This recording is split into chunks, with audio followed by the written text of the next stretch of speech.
Social media પર ગુનાખોરીનું ગૌરવગાન કરીને famous થવાના સપના જોનારા તત્વો માટે સુરત પોલીસે કડક સંદેશ આપ્યો છે। કુખ્યાત ડ્રગ્સ માફિયા શિવા ઝાલાને સુરત એસઓજી પોલીસે ફરી સકંજામાં લીધો છે। જેલમાંથી બહાર આવી ભાઈગીરી બતાવતા રીલ્સ બનાવનાર શિવા હવે પોલીસની પકડમાં ધ્રુજી રહ્યો છે। બીજી તરફ ખંડણીના ગુનામાં સલબતપુરા પોલીસે શિવા ઝાલાની ધરપકડ કરી હતી। સુરતમાં સોશિયલ મીડિયા પર ગુનાખોરીને ગ્લેમરાઇઝ કરતી રીલ્સ સામે પોલીસે લાલાંગ કરી છે।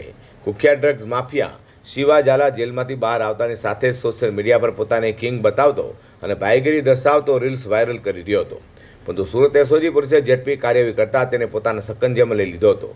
રીલ્સમાં દમ બતાવતો શિવા પોલીસ સામે પહોંચતા જ ગભરાયેલો જોવા મળ્યો હતો। પોલીસે સ્પષ્ટ સંદેશ આપ્યો છે કે સોશિયલ મીડિયા પર ગુનાખોરીનું મહિમામંડન કરનાર કોઈ પણ તત્વને બક્ષવામાં નહીં આવે।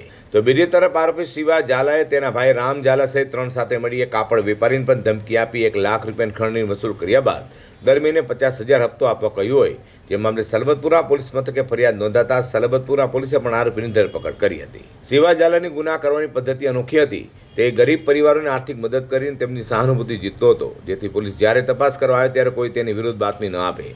આ મસિયાની આડમાં તે હકીકતમાં યુવા પેઢીને ડ્રગ્સના રવાડે ચડાવી રહ્યો હતો।